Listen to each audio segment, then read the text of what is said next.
This is picture I just finished, brothers and sisters, of Walter White, Mr. Badass from Breaking Bad, the AMC show, and he is the one who knocks. But if you like it, follow me on social networks.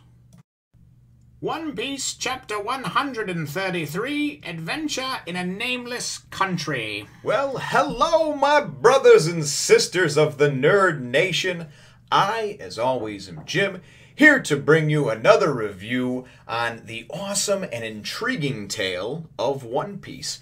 Our last chapter left us with, of course, Vivi getting grazed, getting shot by the inhabitants of Drum Island over here, and ultimately her and Luffy finally kind of just giving in and listening to somebody else, and them saying, hey, listen, please, we just need help, we need a doctor. The chapter ended off with them saying, we'll take you to town, but there's only one doctor in this whole country or this kingdom, and she's a witch doctor. So that's where things left off. That's where things pick up over here, and this is a really cool chapter, I think, for moving some things forward and learning a little more about the area and just this island itself. So we wind up seeing, first of all, there's a quick bit where Zoro has been left to kind of guard the ship, and he is going to go. He's batshit crazy with his training. I mean, he's you got to give it to the guy, man. He's got some big old brass balls.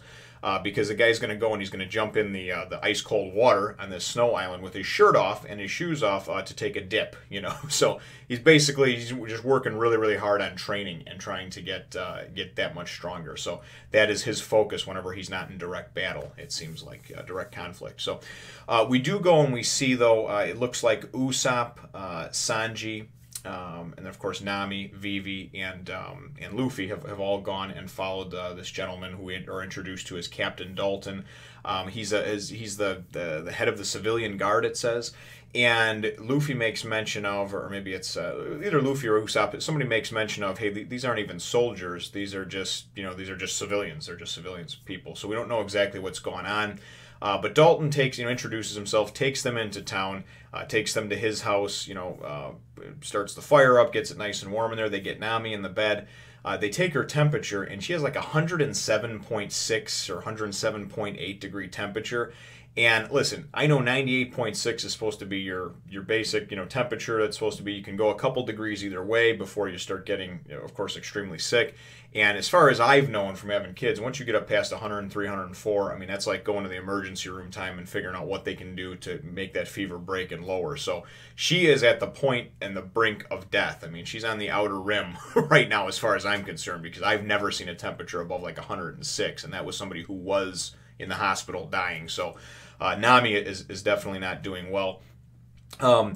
Wind up finding out that this witch doctor, Kureha, it's spelled Kureha, so I don't know if it's Kureha or Kureha. I'm just going to go Kureha. But this witch doctor, Kureha, is this old woman. She's 140 years old, which is, of course, extremely old by any standards, if she's human anyway. And she lives up on the top of this mountain. They go outside. Dalton takes them outside and shows them these Drum Mountains. This is the Kingdom of Drum is what this place was. It no longer has a name, he says. And the Drum Kingdom, or the Drum Country, whatever you want to call it, has these tall peaks that resemble like bongo drums, basically. And so he goes and he points. He says, you see the highest peak right there, and of course everything's snow covered. It's this winter island. The castle on top, that's where she resides. And he goes on to explain that she basically just comes down whenever she feels like, treats people that need help. I mean, she's a great doctor, I guess, but she comes down when she feels like, treats people that need help, and then takes whatever payment she wants, and then leaves. And Luffy's like, oh, like a pirate. So really kind of comical the way of his thinking, but it is true though. I mean, if you think about the way that she handles things. So we do find out a little bit about this person, and that there's no way to communicate to her. So Luffy goes and decides, because Nami is in such terrible shape, they can't just sit and wait for a doctor to come down. She'll be dead by then. So Luffy says, I can carry her up there. I can carry her on my back. and Vivi's like, are you crazy? You can't do that. I mean, you can't move her in this condition. Plus, one slip or fall, she's a normal person. I mean, she falls from any height on that much, she's going to die, even if she was healthy. And Luffy's like, oh, she'll be fine. There's soft snow underneath, And as they're arguing about it, Nami kind of like comes to. She gets awake because Luffy went to try to talk to her to wake her up. And Nami kind of just, I mean, she's out of it, man. She's delirious, but she's just kind of like asks Luffy for a high five. And she's like, yeah, I got to get better soon, you know? And Luffy's like, okay, great. I'm going to take you up the mountain and this and that. And so Nami agrees.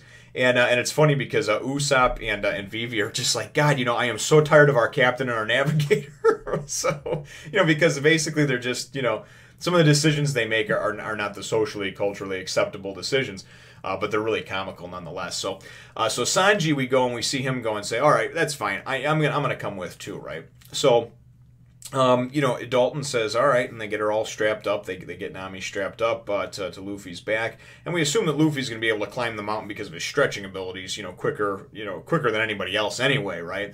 But, you know, Usopp, it says to him, you know, just be careful, you know, one false, you know, one wrong step, and, you know, and you guys will, or she'll die, and this and that. And Luffy's like, what? One wrong step?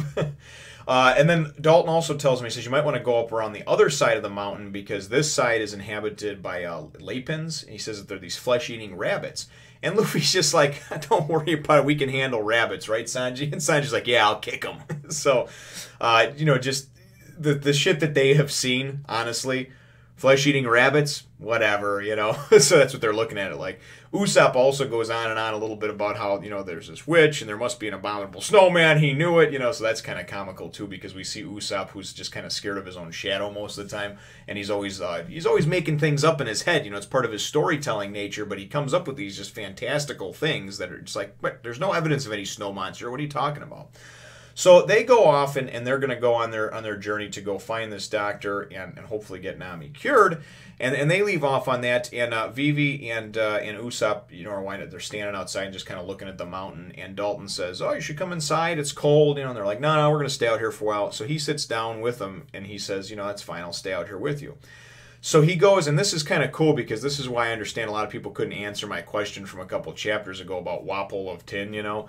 Well, he goes on about how, you know, they were this kingdom or whatever up until a few months ago when a pirate, it actually was a pirate and his crew, but it was 5 people, right? Just 5. And a guy calling himself Blackbeard. So that's kind of cool because I don't know if that's like a huge character in One Piece, but I know it just sounds cool because thinking back from all the pirates and Treasure Island stuff, Blackbeard was always just like some badass, you know, Pirates of the Caribbean type, you know, A-level, you know, pirate. So supposedly Blackbeard and his 4 other cohorts, 5 total, came and just wiped out the kingdom, you know. And or just wiped out and whatever, did what pirates do, right? You know, and then and he goes, oh, but it was a good thing, and or Dalton says some people think it was a good thing, and think, well, how could you think it could be a good thing? And he says, well, because, you know, prior to that, the kingdom, this was called the Drum Kingdom, and the Drum Kingdom was ruled by this basically like this evil king or this tyrannical king, however you want to make it out, this bad king up in that giant castle up there named Wapol. And they're like, oh man, you know, because they're thinking back and having flashbacks to this guy that they just ran into out in the sea, you know, a few days ago. And this Wapol of Tin was looking for an eternal pose or a log pose that goes to the drum, you know, the Drum Kingdom. So we kind of see the connection there, and I appreciate everybody being cool and not spoiling that one for me because clearly he is a character that immediately comes back around. This isn't like a one-off character that we might see a couple hundred chapters from now.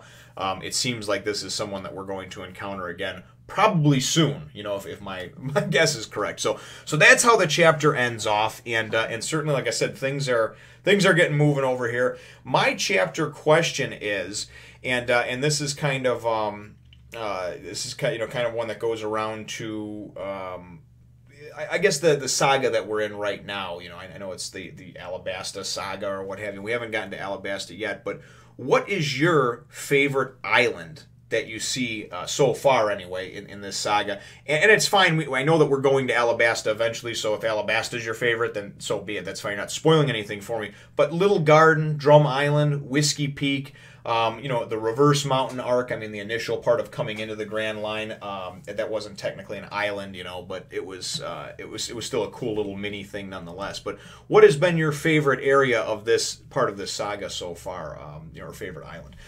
Leave your answers to that question in the comments down below, brothers and sisters. Feel free to hit the thumbs up, the like button if you should think that I deserve it, and subscribe if you have not done so already. We will look forward to catching you in the next one, nation. Here is adorable little fellow, and he is saying to you, hit the subscribe button. Watch the videos. Why not? It's not going to hurt you. It's free. Just go ahead and do it. He is a cute little fella, though. Aww.